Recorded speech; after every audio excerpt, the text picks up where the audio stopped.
Ellie, it's just so great to work on your music. And what intrigues me is there's this solo piece, Thaw, from 1975. There's a quintet, your quintet from 2012. Mm-hmm.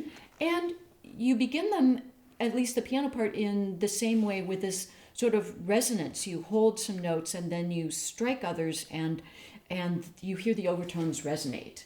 That's right, So yeah. do you hear connections between the two works?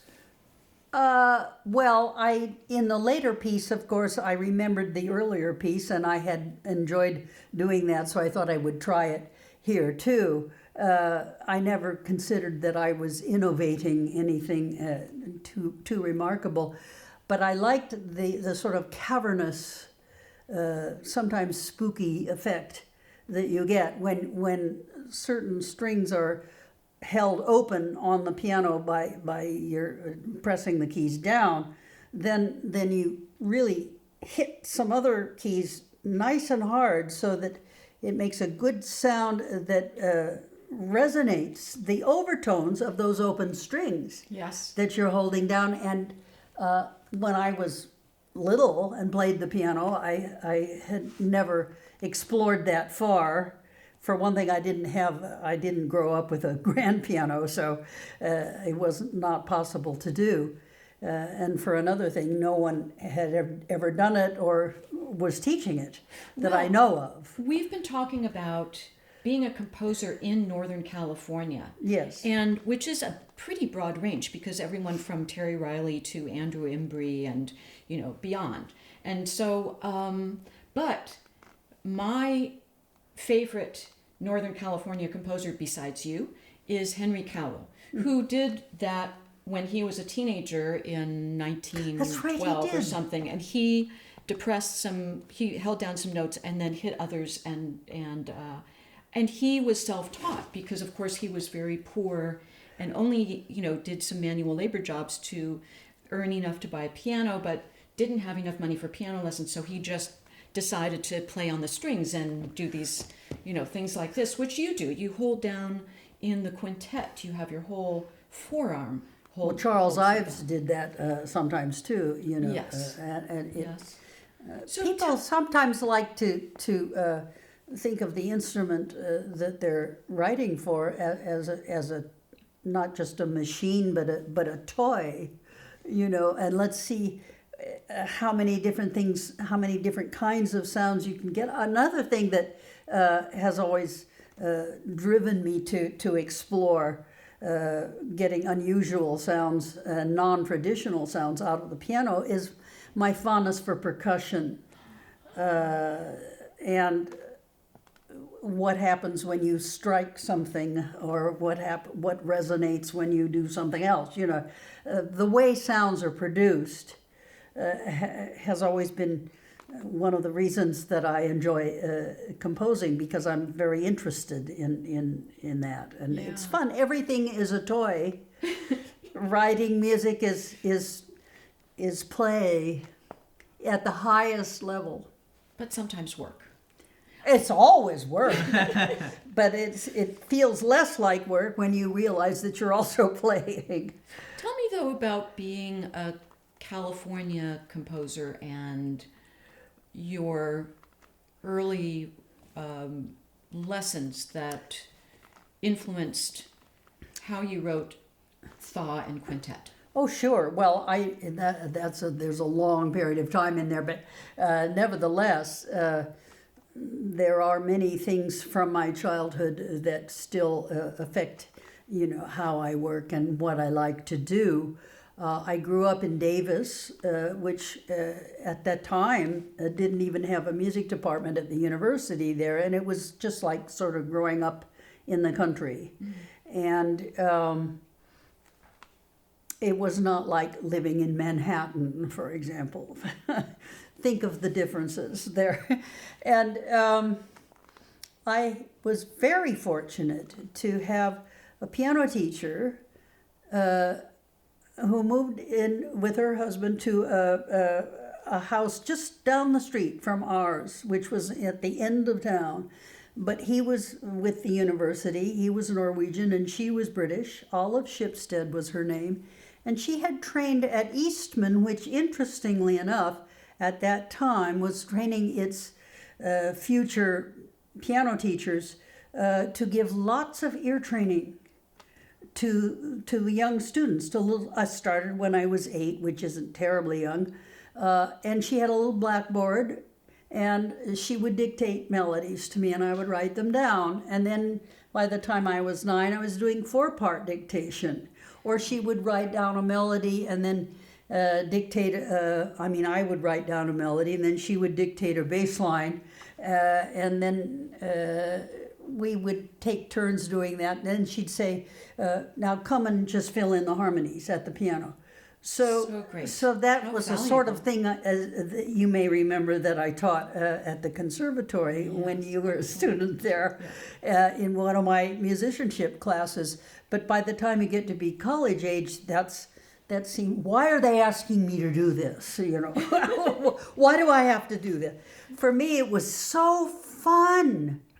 And I just loved 4-part harmony. And now the Bach chorales are my Bible.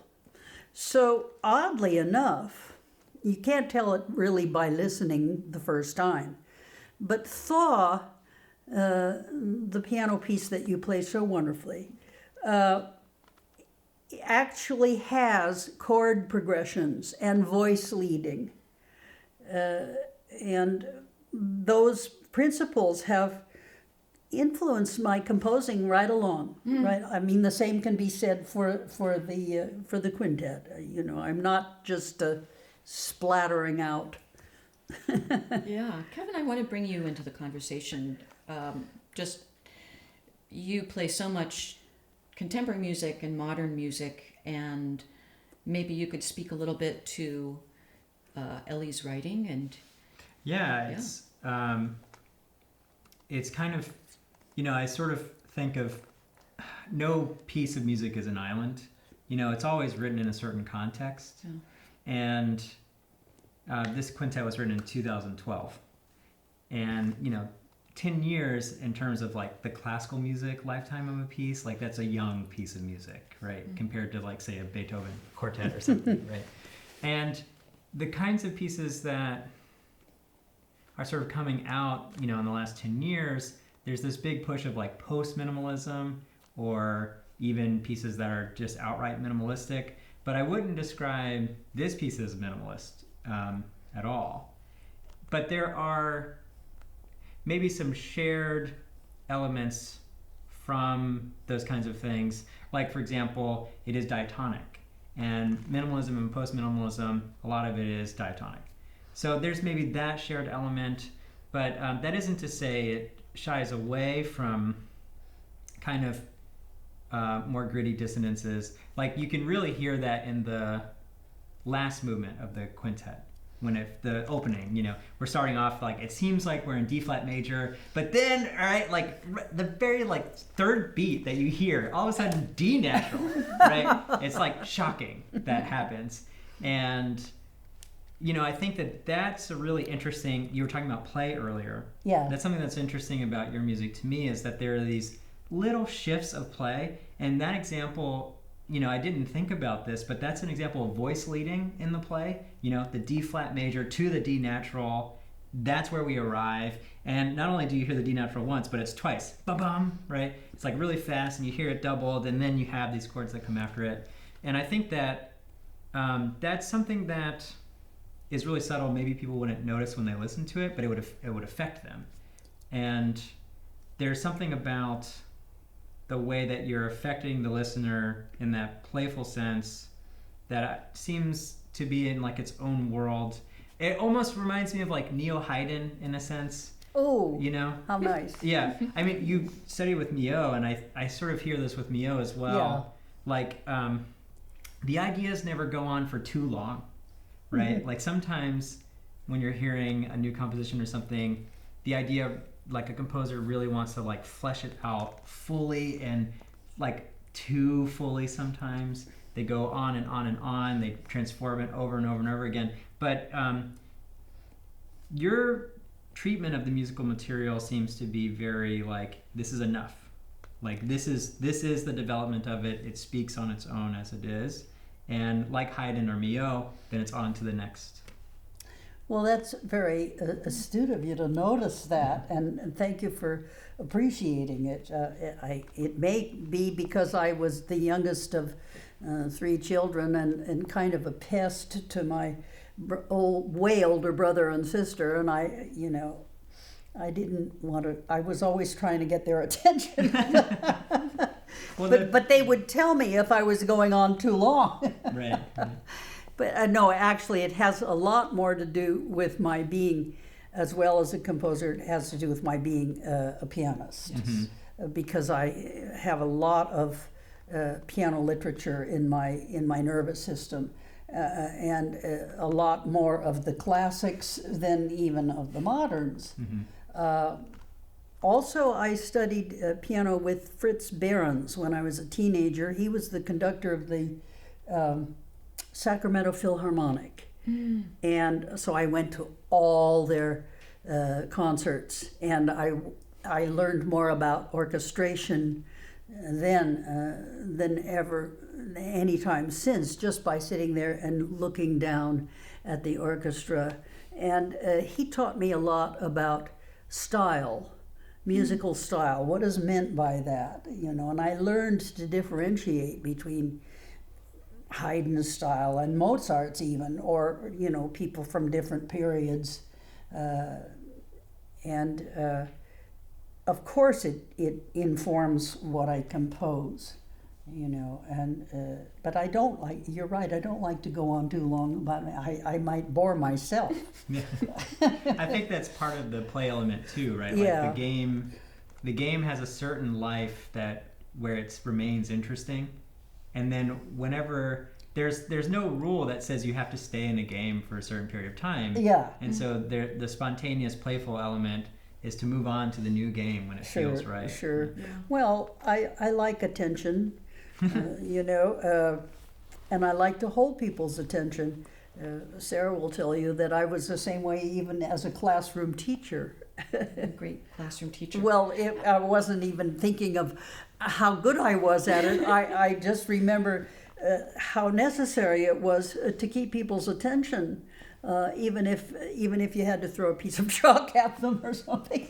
But still, I never did that to you. But I mean, still, there are always in classrooms people usually sitting in the back row who aren't all that interested in what you have to talk about.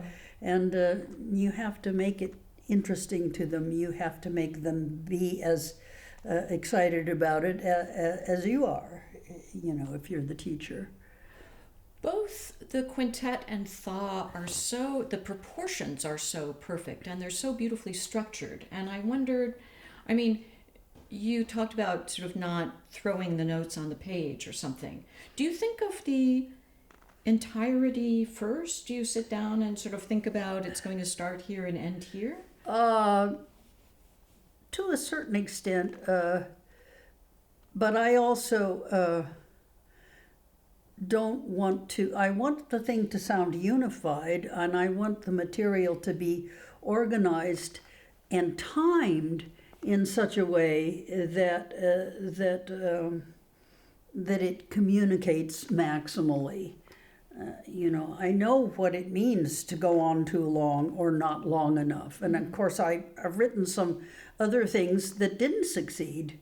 Sometimes you have to learn by failing, The more experience you can get having your music performed or performing it, the more optimally you can develop a sense of proportions and get a feel for when you're going on too long or not long enough. Yeah. And also there's a lot to be said for developing the same material, so whatever you start out with is going to find its way, various motives and keys and themes and gestures. If you continue making them part of your narrative, then it holds together much better. Yeah, yeah. What was Darius Milhaud like as a teacher? He was more taught by example than by what he would say. He was at Mills College for a very long time. He was at Mills College from the 40s. He came out, during the war. Yeah. And he and his wife, who was also his cousin, were Sephardic Jews. Germany, France was not a good place to be at that time, too. Anyway, so they started coming out every other year, and of course, on the way out to Oakland, he was one of the founders of Aspen, the Aspen Music Festival there. He would say very little, but he would listen. You knew he was really, what he said really counted for something, partly because he didn't say very much, and once in a while he would feel very excited about something. We always worked at the piano, which was a good thing, and sometimes he would get excited as it was coming out. He would say, yes, that's very good. I have heard, he never did this in my presence, but if he didn't like something, he could take a pencil and just go, So, he was a man of few words, but very communicative nevertheless. And very good-natured and sometimes witty. And those are notable characteristics, especially because he was in pain a lot of the time. Oh. He had some unknown illness, sort of something to do with arthritis or something. They never knew exactly what it was that was wrong with him, but his hands would swell up and he would be in great pain sometimes, and we would know because he'd be very quiet. And his wife was his mainstay and very much a part of his life at Mills College, and some of us got to know her quite a bit better even, and I would always visit her if I was in Paris, even after he died. And she lived to be 106. Wow. I would love to try to emulate that. Wow, that's great. And they even named Mills College, even named gamelans after them. There's C. Madeleine and Oh, C. I didn't know Doris. that. Oh, that's adorable. Yeah. I'm so glad to hear that. Yes. They would like that. Yeah. Can I ask you a question as an educator? Sure. Because, Mio had this long line of being a teacher in a really interesting time period in a really interesting place. Yes. And I think you have a similar relationship to teaching. So I wonder, what are your thoughts about when you first started teaching composition? What were the kinds of ideas and experiences that the composition students brought to their lessons and the music they were writing versus now and all in between that? Okay, well, that could go on for too long. I will Sure, try to yeah. keep this short. But I always, when I first started making a living as a piano teacher, but I always gave not only ear training but also composition if they wanted it to my students, the children, and it comes very naturally to children, if you open it up to them in a particular way as play, and it also helps their ear, and it helps them play the music of other composers and so on. But that developed more and more in my lifetime into teaching people composition per se. And, long after that initial part of my professional life, I was teaching in the prep department at the San Francisco Conservatory. And Milton Salkin, who was the president at that time, was a wonderful mentor for me. He just let me invent courses. You know, you can teach anything you want. I taught musicianship to kids. I taught composing to kids. I taught a night course for adult amateur composers. It was called the Closet Composer. You know, and anything I wanted or could come up with where I could, and I mostly just wanted to teach things that I wanted to know more about, and that besides which I wanted to share them, because it was all such joy. And that has continued to the present time. I started the composition department at the conservatory in the 80s, and partly to see to it that we got more women applicants, which we did for a while. It's down again, but we're working on that again, as we will always have to. And I think that our composition department there developed organically along the lines that I would want any department to evolve. We totally respect and enjoy the originality and the imagination of our students, and want to nurture it and grow it and develop.